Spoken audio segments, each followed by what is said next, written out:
You're live. Mr. Fowler, will you make the appropriate announcements? Yes, Ms. Brinkman, I'd like the record to reflect that this Zoom meeting is being broadcast on YouTube to the public. It's actually the Public Defender Commission meeting. If anyone has questions, they can submit them through the chat feature. Our IT person, Dave Harvey, will relay them to us. This link was posted in the Court Index Press when the meeting was announced. Great. The agenda and meeting materials have previously been circulated to the commissioners in advance of the meeting. The first item on the agenda. Do you want to call the meeting to order? Oh, I guess we better. I mean, we're here. So as chair of the commission, I call the meeting to order and let us identify for the public who is present. I am Kathy Brinkman, the chair of the commission. Mr. Gooden. Steve Gooden, present. Victor Walton, present, Commissioner. Raymond Fowler, Public Defender. Catherine Ancona, Deputy Public Defender. Jack Herbert, Public Defender Administrator.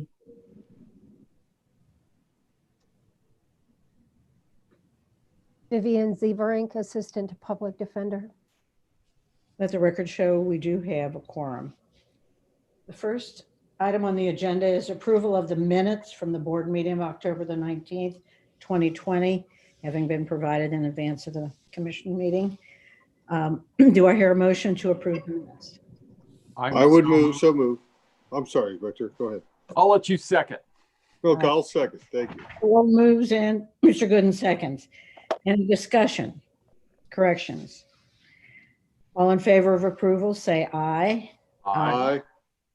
All three approved. The second item are the typical reports. Our first report is the staffing update and vacancy report. Since our last meeting of October the 19th, we have had 3 promotions to Attorney 2 levels, and we have a new hire coming on board actually on December the 7th, and that new hire will be starting in the municipal division as an administrative support specialist.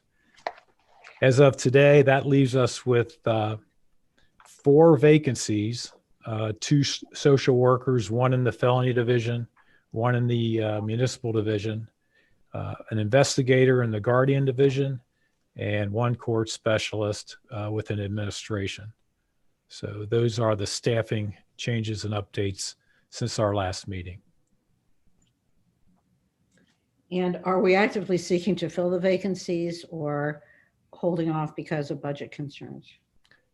Actually, no budget concerns at this time. I think we're waiting for the situation with COVID to ease up on the other vacancies, particularly those of the social workers. I know the Guardian Division has been interviewing investigator candidates, so we may be having a candidate selected very soon in the Guardian Division for an investigator.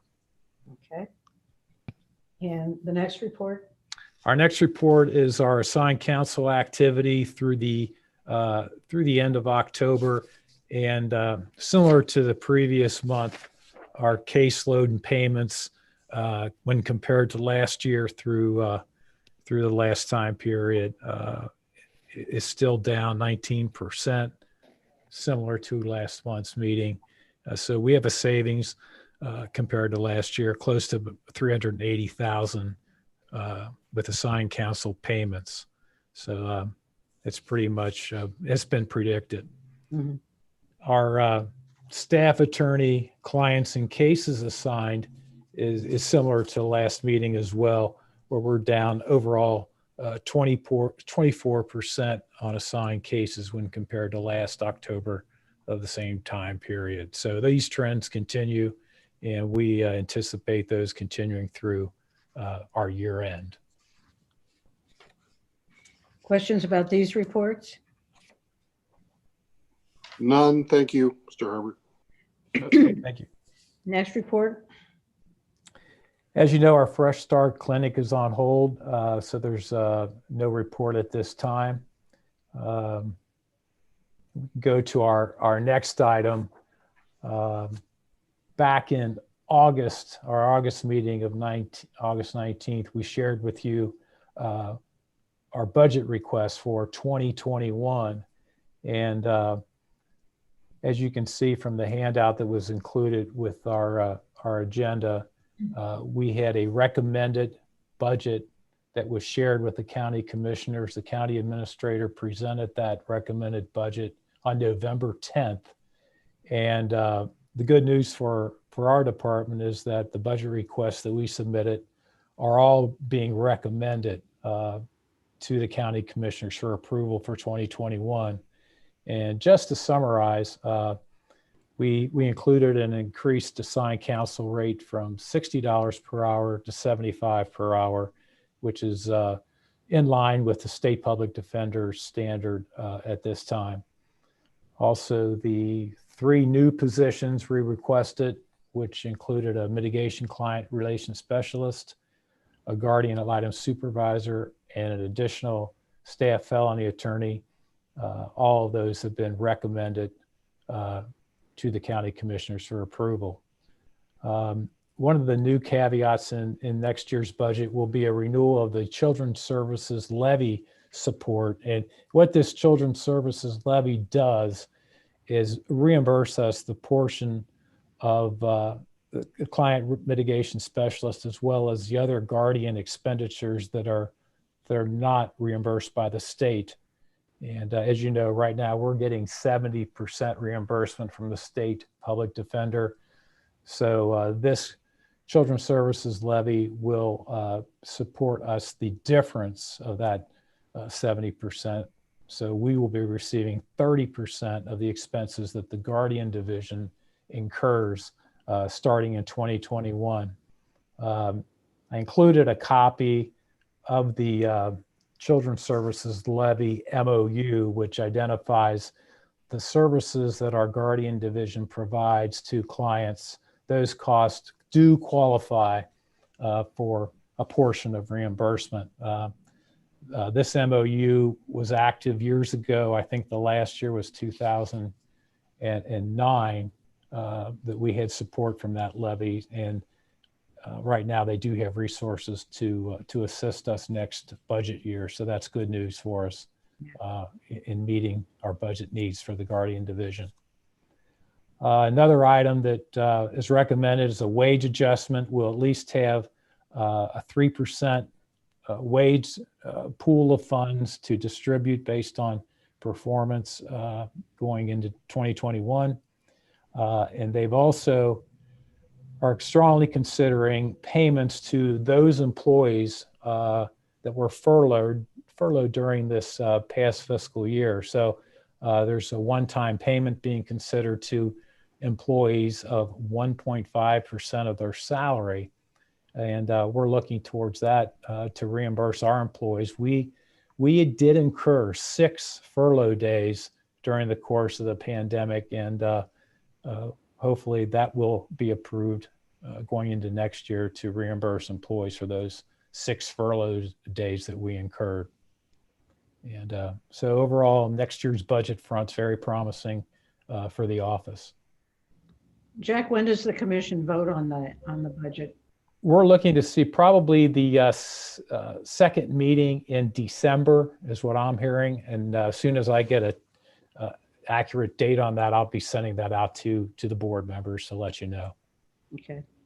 Can I ask Mr. Fowler a question? Slightly behind.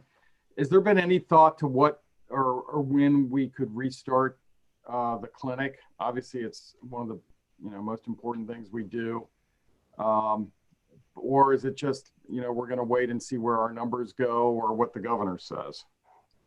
Realistically, can't do fresh start until court opens back up fully again, and we can bring people in because it's so labor intensive. Right. Did you ever get a chance to come up and see it? I did see it. It's okay. It's beyond impressive. Having that many people on top of each other, I don't think it's going to work. My thought earlier this year was we might schedule appointments, maybe 20 minutes apart for individuals, a half hour apart. It's going to be difficult to run it the way it was, I guess, until people are vaccinated or there's some belief that we're out of the danger here. Chris maintains that she and Ann Omer take care of a number of expungements. They help people when they can who do call in on a regular basis, guide them how to file things themselves and what they need to do. So there is some progress along those lines, but not the way we had it before. It's really not practical to do the clinic style virtually, so you're Right. yeah, we're stuck. Okay. Any other questions up to this point? So Jack, you have some information on the prosecutor's office in there? Yeah, I just for your information, I did include what the recommended budget stated in the booklet for the prosecutor. Looks like their overall budget recommendation is for a reduction of 9.4%, going from a 2020 budget of 16.7 million reduced to 15.2 million. So basically, it indicates in the document that the reduction reflects a reorganization of the prosecutor's office at a lower staffing level. And it's just kind of interesting to see the difference with their budget going forward compared to ours. I mean, we're looking at an increase of 1.1 million, and they're more or less decreasing by 1.5. Do you know whether that's attorney personnel reduction or sports staff? It's primarily attorney reduction, yes, Probably based on the statistics. more or less, exactly. Mhm. How about the other county agencies that are part of that budget? Some get increases, some get decreases. Does it vary? It does vary. In what obviously you're aware of the advantage we have with a large portion of our budget being reimbursed from the state. So other departments aren't as fortunate that they don't have other resources, and a lot of the other departments have been looking at reductions going into next year. So in that regard, we're very, like I said, we're lucky to go forward with an increase in ours, and the state supports that, obviously.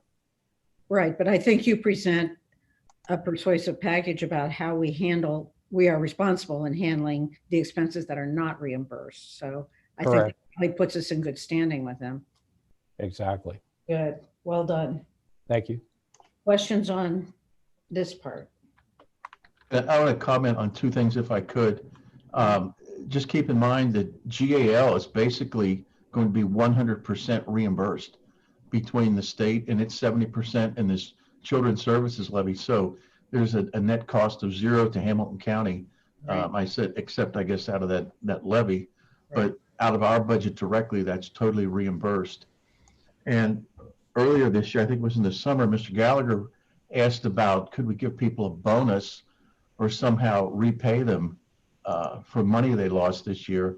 But the way Jack has proposed it, if we can get it in this year, it will be done. And if not next year, they should be getting a good part of that furloughed salary back, hopefully.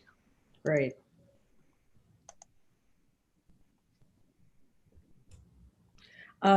Was the money coming from the juvenile services, children's services fund, had that been suspended for a while, or were we getting some but not as robust a reimbursement from them? What's the history on that?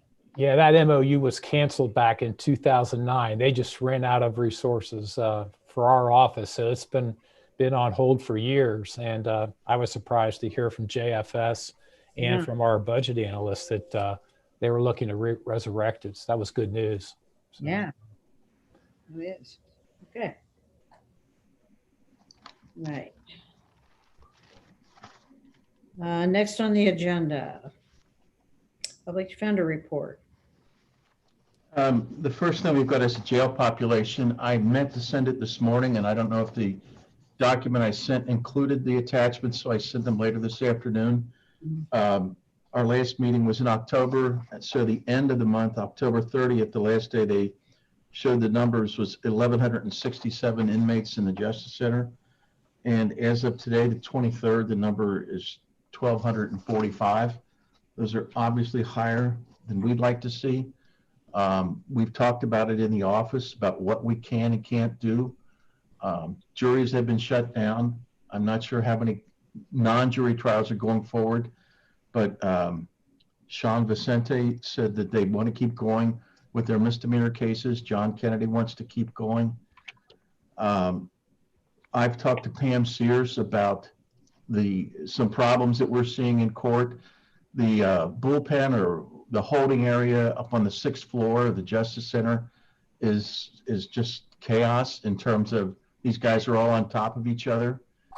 We've had some complaints that their masks don't stay up because they take the metal bracket off the nose piece and then they fall down and they're handcuffed behind themselves and can't fix it.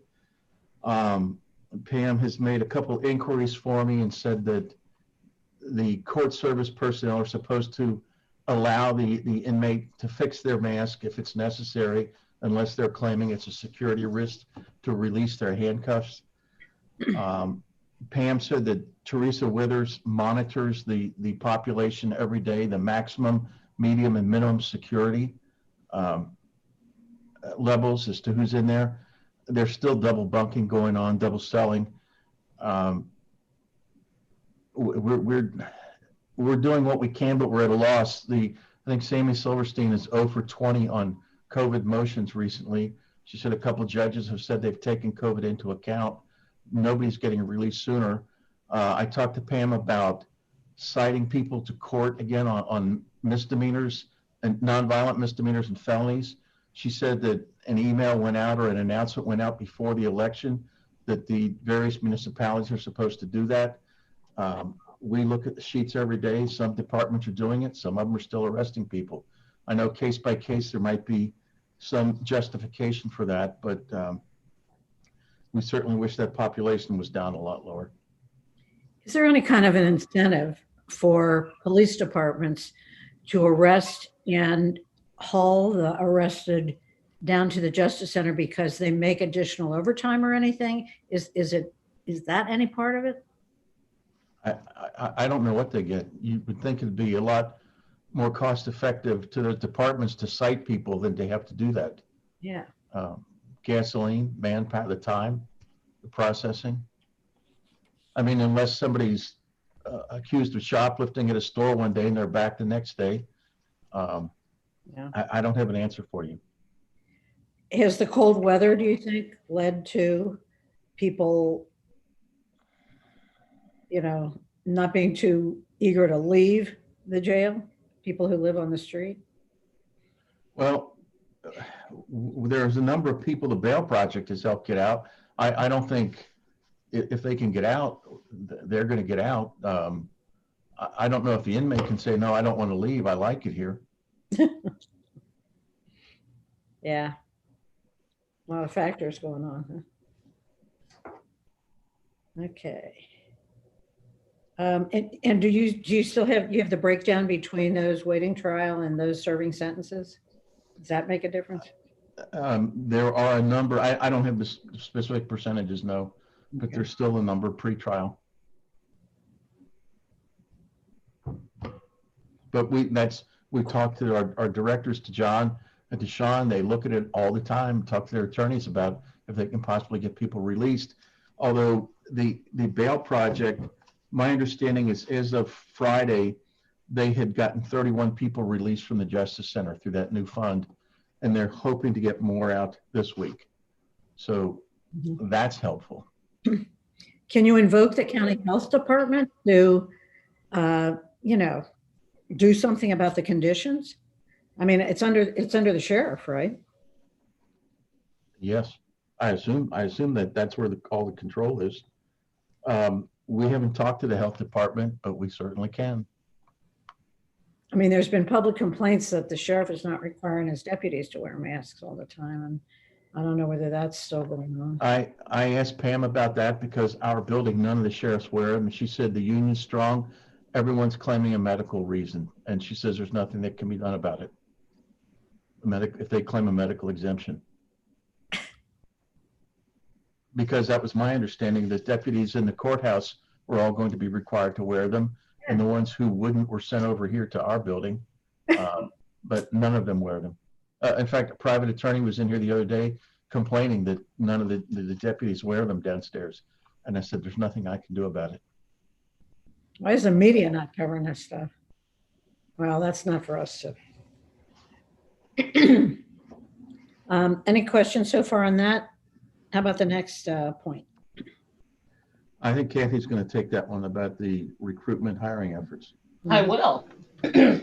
So we continue with the planning committee for our diversity and inclusion committee. And we included, this is a purpose statement that we actually wrote ourselves, which was fairly empowering.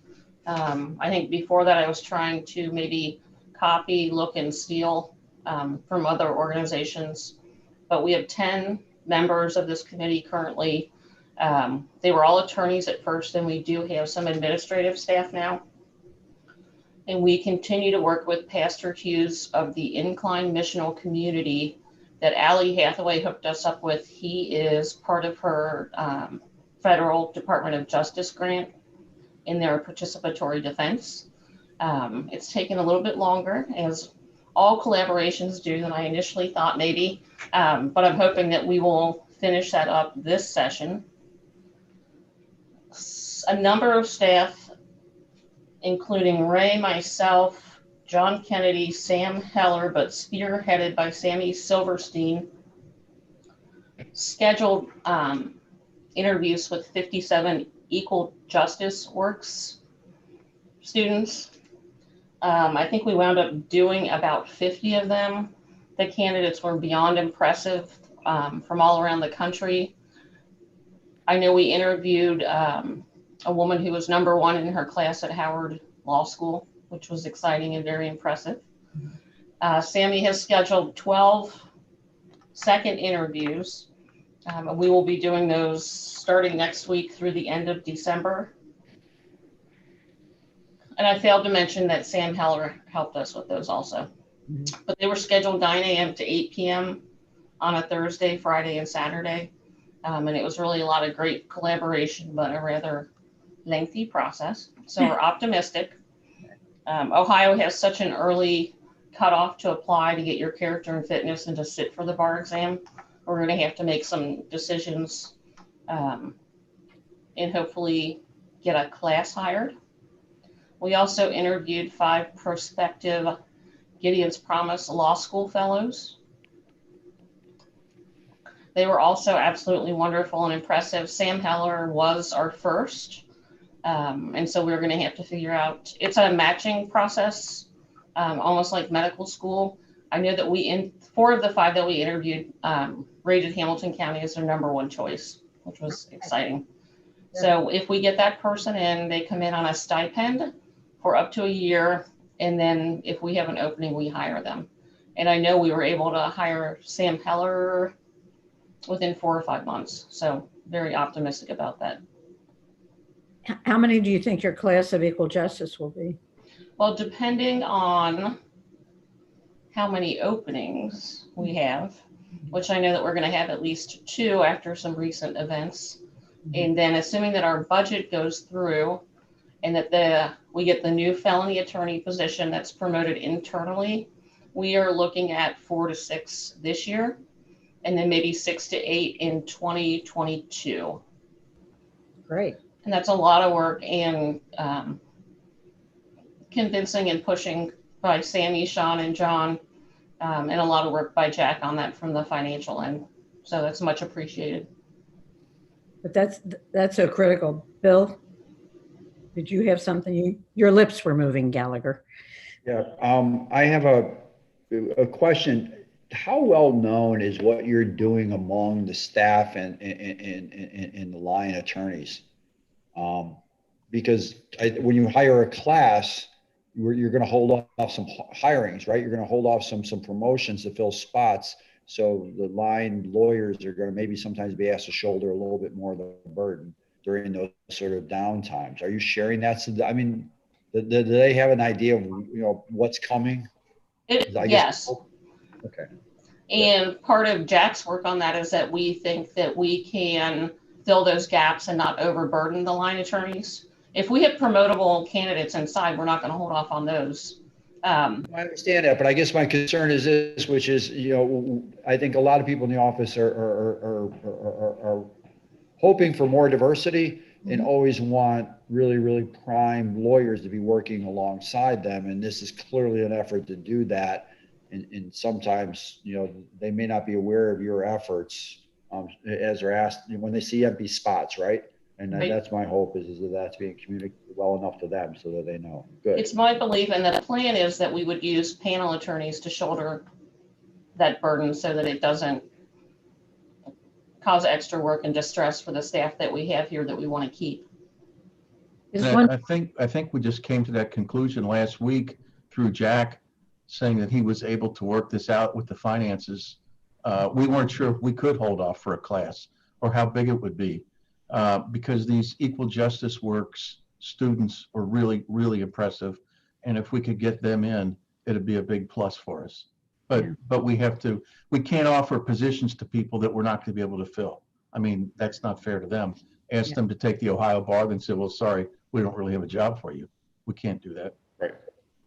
is one of the things your diversity, Anecdotally, can you, go ahead. that's fine, go ahead. Is the diversity committee now or planning to communicate to the whole staff what the diversity efforts are? This, for example? Hopefully, after our next session, which is tomorrow, we'll be primed and ready to roll everything out. Great. Kathy, can you share anecdotally what the reasons were that the Gideon's law students, I mean, where are they from that they were asking that Hamilton County was the number one choice? You know, I mean, why were they picking us? a lot of them cited that it is a metropolitan type office. Our reputation, the information on our website, our training program, the Fresh Start Clinic, the specialty dockets here. There were a lot of different factors. Now you're going to catch me off guard with where were they from? I mean, but they're not locally, right? Not at all, but it's odd because like we talked to a prospective fellow, and I know he's in Chicago, but it's because he's remote learning and he was at UCLA. So I know, like we talked to a student from UCLA, several schools in DC, the University of Virginia, the University of Texas. Wow. And I think and they're kind of blending with some of the equal justice works. I get that, but I think the point is that the works of this office is starting to get attention well outside the metropolitan area of Hamilton County or even the tri-state area. Good. We had a couple, Sammy's very persuasive too. on the night that I was on the calls, we had 2 or 3 people with Cincinnati connections. There was a woman at Ohio State, no, she was in law school in New York, was a DAP major, a fashion design undergrad. And I said, I've seen a lot of different undergrads go to law school. Where does that come from? And it's just a change in her career. Yeah. We had a couple people, there was one couple out in California. She said she and her partner, when it comes to the Midwest, it's just too expensive in California. And this office caught their eye.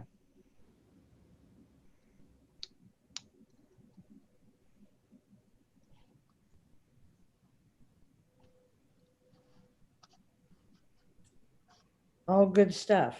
All good stuff. I did have to remind Ray that I started as a fine arts painting major at DAP, but Exhibit A. Right That there. clearly explains law school.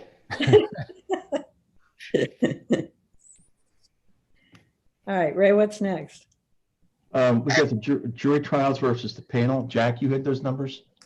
Kathy picked up on those, right? She found those in our CMS system. I did. I ran a report, I think at John Delaney's request and speculation that the staff were probably trying more cases. When I looked at just 2019, our staff did 19 jury trials, and that would be a maximum of 17 staff members when we're fully staffed. And the panel did 35, but the panel is comprised of 88 members, or it was in 2019.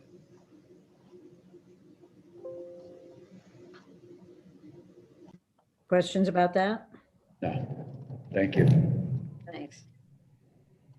I have a spinoff on that that's not written down here, but Mr. Gallagher asked the last time we met about the 5 highest earners, the average number of what we were paying the panel attorneys, asked me to talk to Tim Young.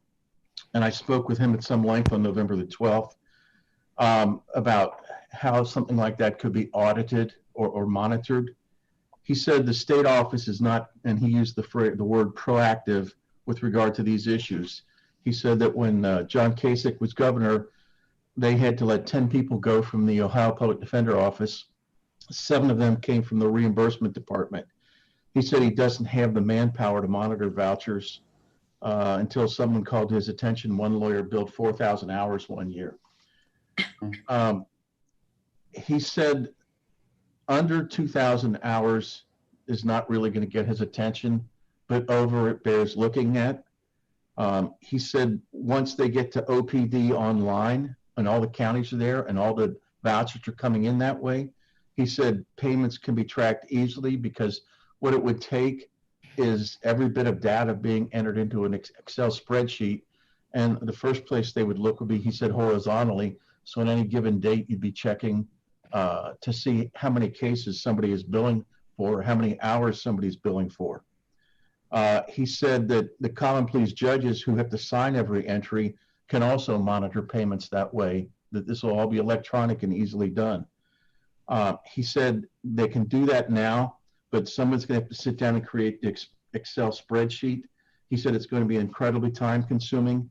And if he's asked to do it, he's going to look to the individual county to put the manpower up to do this. I think most counties, the auditor handles all the billing. Is that correct, Jack? That is correct. We are the only county that handles all the logistics with that. Even though the auditor cuts the checks, we do all the voucher processing and handling of the documents to the auditor. And we send them to the state for reimbursement as well. A lot of man hours involved just in that process alone. So that's the report that I wanted to come back with on that. I think once we get to OPD online, we'll be able to track a lot of these questions regarding hours and earnings, because they'll have report capabilities that we just don't have at this time. We are going to be the next county incorporating into OPD online, and we'll start that process next month to begin to meet with the IT staff of the State Public Defender to talk about which case management data fields we need to share in order to incorporate our CMS system with the OPD online. But the first step is to create an MOU with the CMS system here so that we as a county can share that data with the state. And we're in the beginning stages of getting that MOU put together. So we'll keep you abreast of the progress on that OPD online as we go forward. Okay. So is it your recommendation that trying to do anything with the common pleas judges right now to try to monitor it is probably not worth the effort, because OPD will be coming up, or OPD online will be coming up pretty soon? Correct. Yeah. And we'll be able to do a lot more in monitoring those hours for each panel attorney and their payments. Okay. But I'm not so sure how quickly OPD online is going to get online with us, because we have to get this MOU set up. And it looked like the email from Shannon Soupy the other day, she looks pretty busy, at least till the end of the year. But we have to have that in order to give that data to the OPD online. We can't do it without it. Mm-hmm.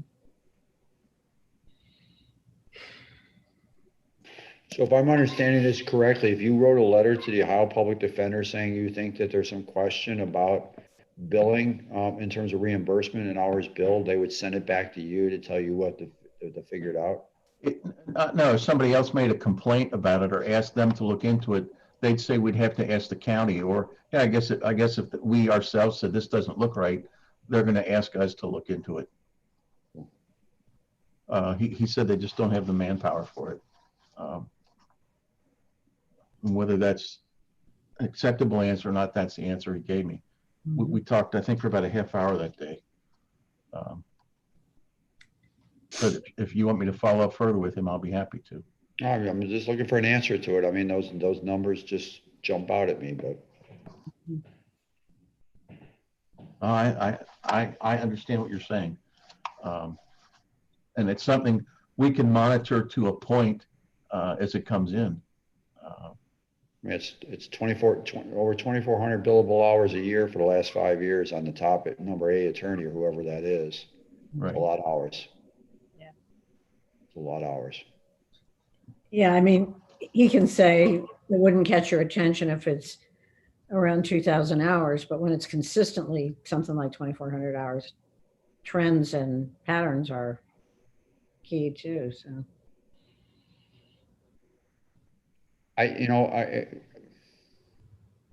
Does it help then for us to send out, in case lawyers aren't paying enough attention to their billables, does it make sense to send out notice that we're going online and that it will be easier to track and that they should double check and make sure that their hours are appropriate?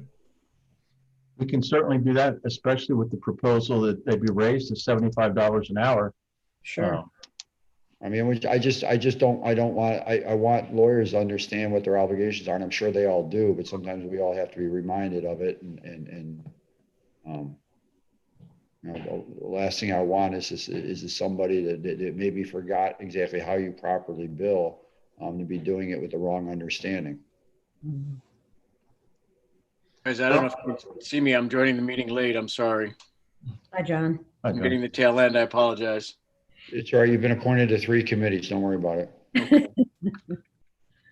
Yeah, that'd be good. I think that, It's probably a good time to do that with the idea that if in December we find out the $75 an hour has been approved, but look, these are going to be scrutinized very carefully, individually and on a yearly basis, the totals that, they have to be realistic what's being billed. yeah. Well, and any other questionable lapses that you are aware of, you might as well raise them now. Right. Okay. Any other discussion on that? No. All right.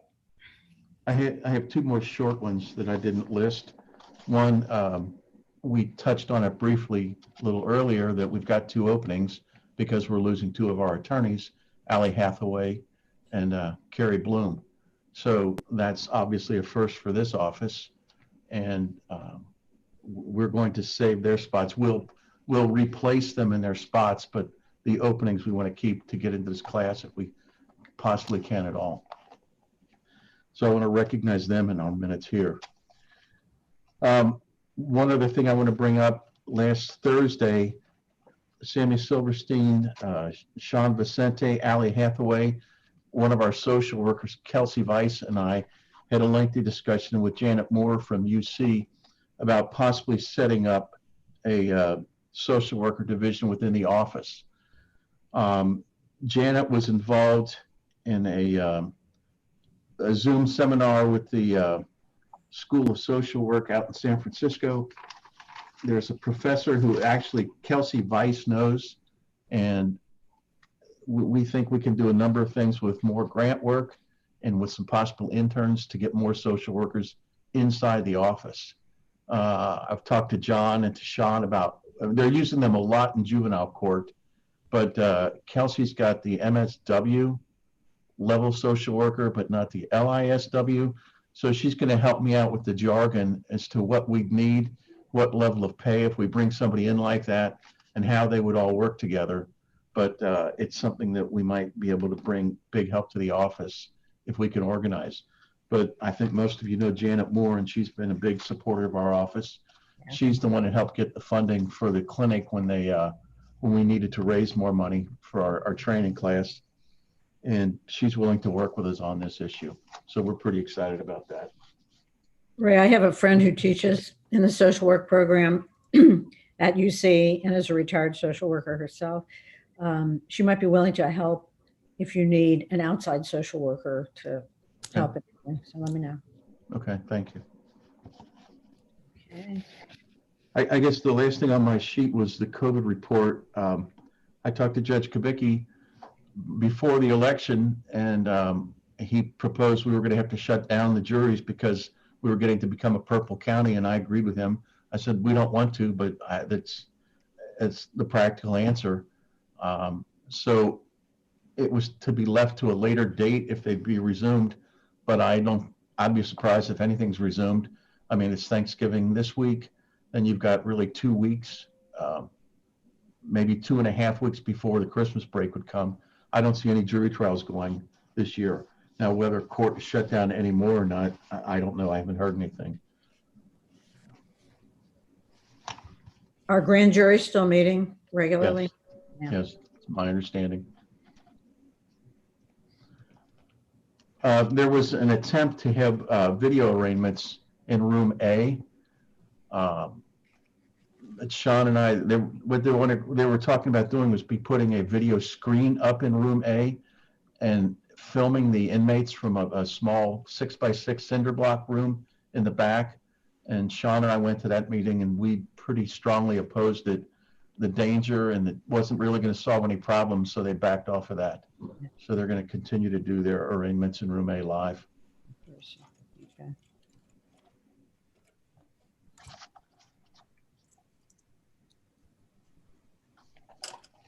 I think that's everything I'm planning to report unless someone has questions.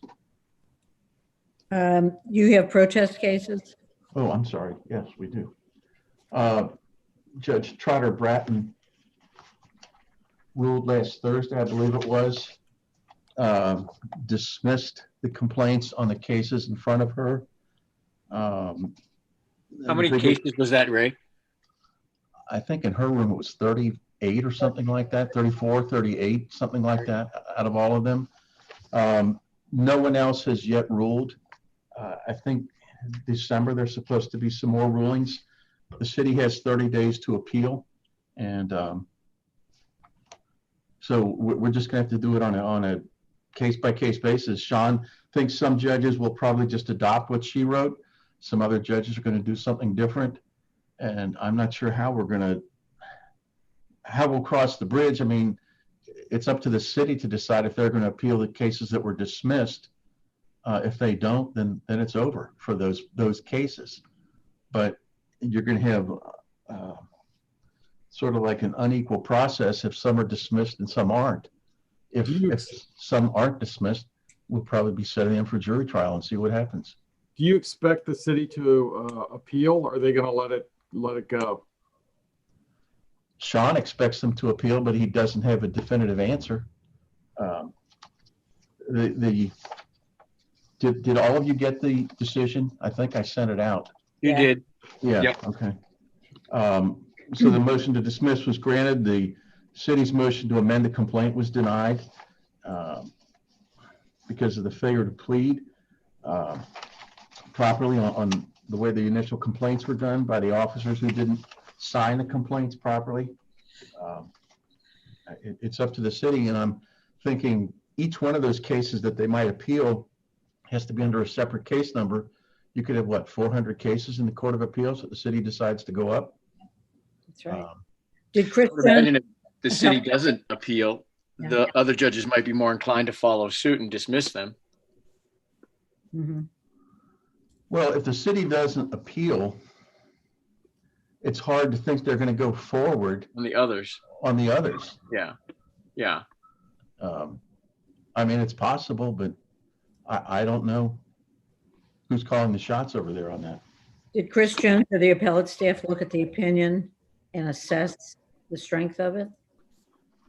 She said she's assigned one of our attorneys, Laura Peters, to handle any of them because she's our strongest lawyer on statutory construction.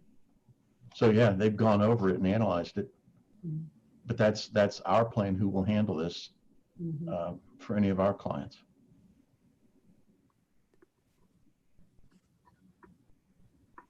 So we have clients in other courtrooms? Oh, yes, all of Spread in the, all cases, yeah. yes. Do you know how many Do you cases remember? there are altogether, Ray? Do I'm sorry? you know how many cases there are altogether? It's close to 500. I thought they were originally filed. I don't know how many private ones have been resolved or dismissed. or how many people have taken that. Obviously, we still have to talk to our clients. If they want to resolve something sooner, they can, but I don't know if anybody who's going to say, hey, drop my case now, that she's ordered it dismissed, or I want to come in and plead. That's not going to happen. No. I was going to ask Kathy if she remembers, Kathy Ancona, Laura Peters came to us from the 10th District Court of Appeals. Via the Supreme Court Yeah, prior to that. okay. So she's got pretty extensive appellate work. And like I said, Chris said she's the guru on statutory construction. So that's how we'll handle those. Oh, nice credential. We'll be ready for them. You already talked about the bail project, so. Yes. Commissioners have anything else they'd like to discuss? Next commission, yeah. Next commission meeting date? Normally, if we go back on a 3-month schedule, it'll be February, if that's what you want to do, or sooner if you don't. What's the thoughts of the commissioners?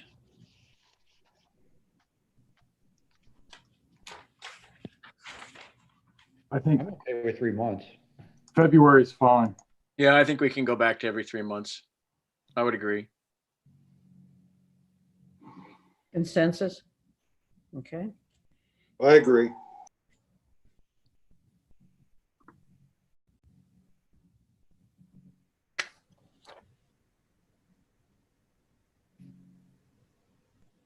Let's see. 22nd? Fourth Monday? Is that the Is holiday? that a holiday? Is it? Is Let me it look. President's Day or something? What is that? I believe so. There's a small chance we could meet in person. I'll be in Florida. I'll be meeting remotely. Is it I mean, if we 15th? if we can meet live, it would be nice. Yeah. Is it 15th the week before available? The 15th 's the holiday. That's President's Day. Ah, Okay. okay, How about the 22nd? I'm fine. 3 o'clock? 3 Great. o'clock? Okay. And I'm sorry, which date did we get to take? 22nd of February, 3 p.m. Okay, that's not President's Day then? 15th is President's Day. Okay, okay. All right. Having no further business, do I hear a motion to adjourn? Before we do that, could we Better- see, Have any questions? Sorry. could we ask if there's any questions in the chat room? Let's see. I don't see any. There's not, no. Okay, thanks, Dave. All right, there being no questions from the public, do I hear a motion to adjourn? I would so move. Mr. Good moves, second. Second? Second. We'll make it Delaney. Okay. I second. All those in favor say aye. Aye. Aye. Any opposed? No. The meeting's adjourned. Thank you. Have a great holiday, everyone. Stay well. Sure. Happy Two. holidays. Happy Be Thanksgiving. careful out there.